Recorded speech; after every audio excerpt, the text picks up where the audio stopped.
अस्सलामुअलैकुम। क्या आप बीएससी नर्सिंग क्वालिफाई करना चाहते हैं? क्या आपके पास टाइम बिल्कुल भी कम बचा है? तो घबराइए नहीं, क्योंकि टिप्स एंड ट्रिक्स लेके आया है आपके साथ आपका अपना एनाटॉमी विद सैम शबीर। तो चलिए, टिप्स एंड ट्रिक्स पे चलने से पहले मैं आपको डायरेक्टली बोलूं कि जब भी हम बीएससी नर्सिंग एग्जाम को क्वालिफाई करने की सोचते हैं तो हमारे दिमाग में सबसे पहला सवाल जो आता है वो ये आता है कि हमें इसके लिए क्या पढ़ना पड़ेगा। तो आप यहां की ओर नजर रखेंगे, जब हम बीएससी नर्सिंग एग्जाम की बात करेंगे तो सिलेबस की बात सबसे पहले हमारे दिमाग में आती है। तो याद रखेंगे, आप बीएससी नर्सिंग एग्जाम को क्वालिफाई करने के लिए आपको 11th और 12th का सिलेबस पढ़ना पड़ेगा। इसका मतलब यह है कि आपको फिजिक्स, केमिस्ट्री और बायोलॉजी पढ़नी पड़ेगी, जहां से आपको केमिस्ट्री में से 60 मार्क्स पूछे जाएंगे, फिजिक्स में से आपको 60 मार्क्स पूछे जाएंगे और बायोलॉजी में आपको इक्वली 60 मार्क्स पूछे जाएंगे। कहने का मतलब है कि हर एक सब्जेक्ट इक्वली इंपॉर्टेंट है। क्लियर? इसके बाद अगर हम टोटल करें तो टोटली आपको 180 मार्क्स पूछे जाते हैं, जो कि आपको 3 आवर्स में यानी 180 मिनट्स में कवर करने हैं। आराम से सुनिए, आपको 180 मार्क्स पूछे जाएंगे जो आपको 180 मिनट्स यानी 3 आवर्स में कंप्लीट करने हैं। यहां पे आपको एक बात का खास ख्याल रखना है कि अगर आप हर सवाल का जवाब सही देते हैं, सही जवाब पे आपको 1 मार्क्स मिलेगा, और अगर आपने सवाल का जवाब गलत दिया तो आपको 0.25 मार्क्स नेगेटिव होंगे, यानी आपके मार्क्स में से, टोटल स्कोर में से 0.25 मार्क्स काट दिए जाएंगे। हर सही जवाब पे आपको 1 मार्क्स मिलेगा और हर गलत जवाब पे आपको 0.25 मार्क्स कट होंगे। क्लियर?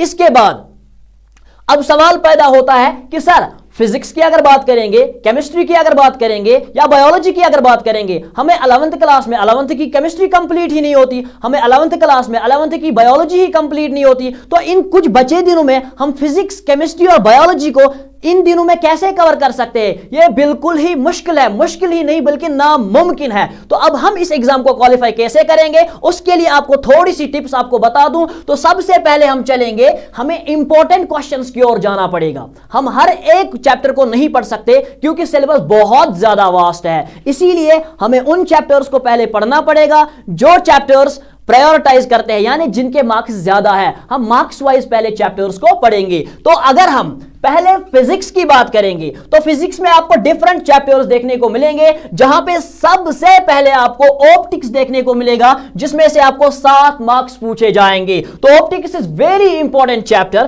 तो इसको आप बहुत ही गौर से पढ़ेंगे। इसके बाद मैग्नेटिक इफेक्ट ऑफ करंट, यानी आपको मैग्नेटिज्म में से 5 मार्क्स पूछे जाएंगे। क्लियर?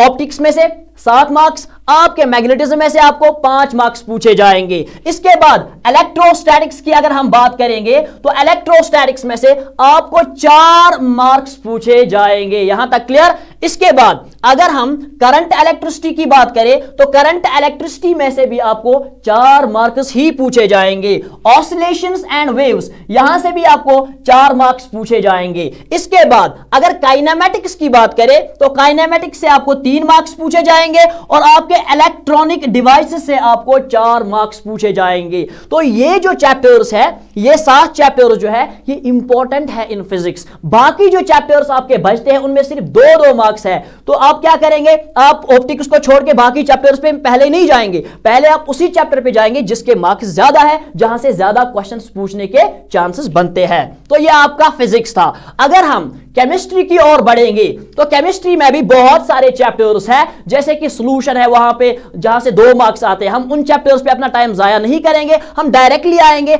इंपॉर्टेंट चैप्टर्स पे, जहां से आपको बहुत ज्यादा मार्क्स कवर होंगे। तो सबसे पहले हम यहां पे पहला चैप्टर जो हमारा आ रहा है वो है केमिकल इक्विलिब्रियम। केमिकल इक्विलिब्रियम की अगर हम बात करेंगे तो यहां से आपको 4 ही मार्क्स पूछे जाएंगे। क्लियर? इसके बाद केमिकल थर्मोडायनेमिक्स से आपको 4 मार्क्स पूछे जाएंगे और solid state and states of matter से आपको 4 मार्क्स पूछे जाएंगे। क्लियर? केमिकल इक्विलिब्रियम से 4 मार्क्स पूछे जाएंगे।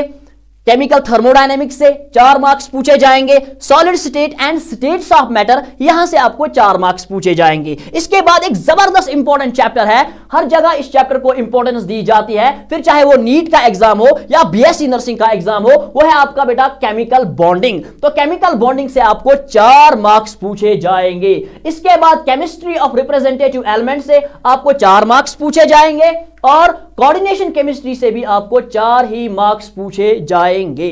इसके बाद आपका हाइड्रोकार्बन्स, जहां से आपको 3 मार्क्स पूछे जाएंगे, और आपके पॉलीमर्स, जहां से आपको 3 मार्क्स पूछे जाएंगे। नोट में मैंने लिखा है अदर चैप्टर्स कंटेन ओनली 2 और 3 मार्क्स एंड आर्ट प्रेफर्ड। इसका मतलब यह है कि जो बाकी चैप्टर्स बचते हैं केमिस्ट्री में, जैसे कि सॉल्यूशन है आपका, उनमें 2 या 3 मार्क्स हैं, वो ज्यादा हम उन पे प्रेफरेंस नहीं देंगे। जब आप ये सारे चैप्टर्स कंप्लीट करोगे, उसके बाद आप उन वाले चैप्टर्स पे जा सकते हो।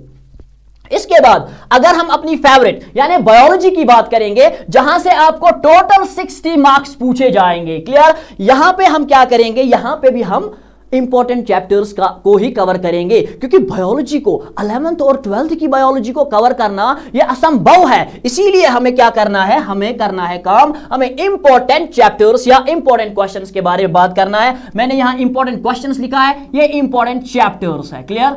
ये बात आप ध्यान में रखिएगा, दे आर इंपॉर्टेंट चैप्टर्स। तो इंपॉर्टेंट चैप्टर्स में सबसे पहले आपका आता है ह्यूमन फिजियोलॉजी। तो क्लियर रखेंगे आप, ये बात याद रखेंगे कि चाहे आप एंट्रेंस का एग्जाम कोई भी दे रहे हो, आप बीएससी नर्सिंग दे रहे हो या आप नीट के लिए प्रिपेयर कर रहे हो, बायोलॉजी में जो सबसे ज्यादा इंपॉर्टेंट चैप्टर है वो है ह्यूमन फिजियोलॉजी। ह्यूमन फिजियोलॉजी से आपको 8 मार्क्स पूछे जाते हैं। अभी तक फिजिक्स में सबसे इंपॉर्टेंट चैप्टर जो था वो था ऑप्टिक्स, जहां से 7 ही मार्क्स पूछे जाते हैं, लेकिन आपके ह्यूमन फिजियोलॉजी से कितने मार्क्स पूछे जाएंगे? 8 मार्क्स पूछे जाएंगे। क्लियर? इसके बाद प्लांट फिजियोलॉजी से आपको 7 मार्क्स पूछे जाएंगे। एक मिनट, प्लांट फिजियोलॉजी से आपको 7 मार्क्स पूछे जाएंगे। रिप्रोडक्शन से आपको 6 मार्क्स पूछे जाएंगे। जेनेटिक्स से आपको 5 मार्क्स पूछे जाएंगे। इकोलॉजी, जो कि एक बहुत इंपॉर्टेंट चैप्टर है, यहां से आपको 5 मार्क्स पूछे जाएंगे। Cell the basic unit of life, जिसको आप 9th क्लास से पढ़ते आ रहे हो, इससे आपको 4 मार्क्स पूछे जाएंगे। लेकिन एक बात आप याद रखेंगे, ये चैप्टर्स कवर करने के बाद आपने हर एक बायोलॉजी के हर एक चैप्टर को एक बार थॉरोली जरूर पढ़ना है, क्योंकि यहां से क्वेश्चन छूटना नहीं चाहिए। यही आपका मेन ब्रांच है। क्लियर?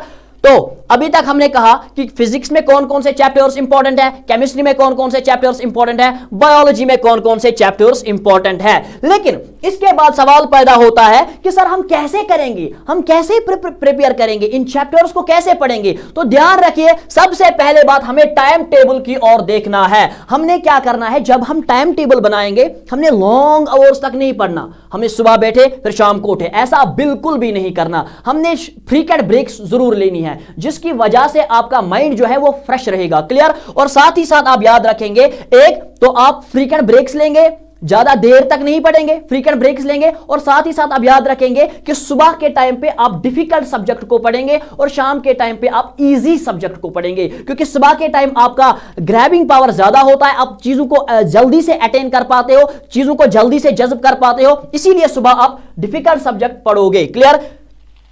इसके बाद दूसरा पॉइंट जो है इंपॉर्टेंट, पहला टाइम टेबल पे आपको काम करना है, दूसरा आपने क्या करना है, मॉक टेस्ट्स आपने देने हैं, और जो प्रीवियस ईयर्स के पेपर्स हैं वो आपको सॉल्व करने हैं। ये मॉक टेस्ट्स कहां से आपको मिलेंगे, ये प्रीवियस ईयर पेपर कहां से आपको मिलेंगे, मेरा एक व्हाट्सएप ग्रुप बेटा आपको देखने को मिलेगा, जिसकी लिंक मैं आपको डिस्क्रिप्शन में दे दूंगा। वहां से आपको प्रीवियस ईयर पेपर्स मिलेंगे जो आप सॉल्व कर सकते हैं, या मॉक टेस्ट्स भी हम वहां से लेते हैं, तो आप वो ग्रुप ज्वाइन कीजिएगा।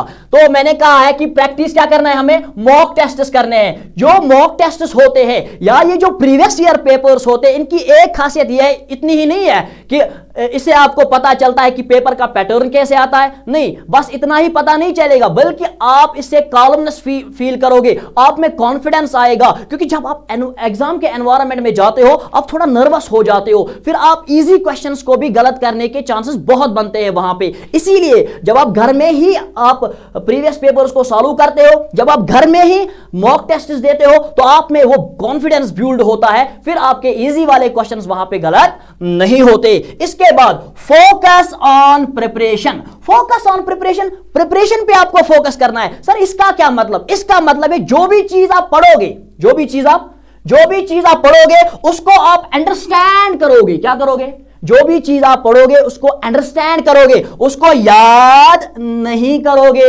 यहीं पे बच्चे गलती करते हैं कि वो डिटेल उसको याद करते हैं। डिटेल उसको याद नहीं करना है, डिटेल उसको अंडरस्टैंड करना है। You don't need to cram the details, you have to understand the details. Clear? So this is very very important point. इसके बाद अगर हम आगे बढ़ेंगे, आप मुझसे सवाल पूछोगे कि क्या सर आप ये चैप्टर्स हमें पढ़ा सकते हो, हम कैसे ये चैप्टर्स पढ़ेंगे? तो इसके लिए हमने ऑफलाइन कोचिंग्स आपके लिए एस्टैब्लिश की हुई है, जो कि आपके nearby town Magam area में है, नासा न्यू कोचिंग मागाम, जहां पे आपको फिजिक्स पढ़ाएंगे मिस्टर इशफाक सर, आपको बायोलॉजी मैं पढ़ाऊंगा और आपको केमिस्ट्री मिस्टर परवेज सर पढ़ाएंगे। क्लियर? हाँ, कुछ स्टूडेंट्स जो कि दूर इलाकों में रहते हैं, जो कि साउथ साइड से रहते हैं या कहीं और जगह से रहते हैं, अगर वो पढ़ना चाहते हैं तो उनके लिए हमने ऑनलाइन कोर्स भी स्टार्ट करना है, जो कि कल से इंशाल्लाह स्टार्ट होगा। तो अब लास्ट पॉइंट में आपको बताना जा रहा हूं वो ये है कि क्या सर हम फिजिक्स की किताब अलग पढ़ेंगे, टेक्स्ट पढ़ेंगे, क्या पढ़ेंगे, कौन सी बुक पढ़ेंगे? तो सबसे प्रेफरेबल बुक जो है बायोलॉजी की वो एनसीईआरटी है। एनसीईआरटी यानी टेक्स्ट बुक को कंसल्ट करना बहुत ज्यादा जरूरी है। लेकिन एक और यहां पे मसला ये आ रहा है कि हम केमिस्ट्री की बुक अलग लाएंगे, फिजिक्स की बुक अलग और बायोलॉजी की बुक अलग पढ़ेंगे। क्या कोई एक ही कंपाइल्ड बुक है जहां पे आपको फिजिक्स भी मिलेगा, केमिस्ट्री भी मिलेगा, बायोलॉजी भी मिलेगा और साथ ही साथ एमसीक्यूज भी मिलेंगे? तो हाँ, मैं आपके लिए एक बुक लेके आया हूं। यहां पे एक जबरदस्त बुक है, master guide of BSc nursing. ये 350 की किताब है। अगर ये बुक आप लाते हो, इसमें आपको थाउजेंड्स ऑफ एमसीक्यूज मिलेंगे और थोड़ा बहुत डिटेल थ्योरी भी मिलेगी, फिजिक्स में, केमिस्ट्री में और बायोलॉजी में। तीनों सब्जेक्ट्स इसमें कंपाइल्ड है। तो ये बुक आप किसी भी बुक सेलर से ला सकते हैं। 350 की किताब है। ये किताब आपकी जिंदगी बदल सकती है। अगर आप फर्दर वीडियोस देखना चाहते हो तो आप इस चैनल को सब्सक्राइब कीजिए और अपने दोस्तों तक पहुंचाइए, ताकि उनको भी पता चले कि किस तरह से हम बीएससी नर्सिंग का एग्जाम क्वालिफाई करेंगे। Thank you everyone.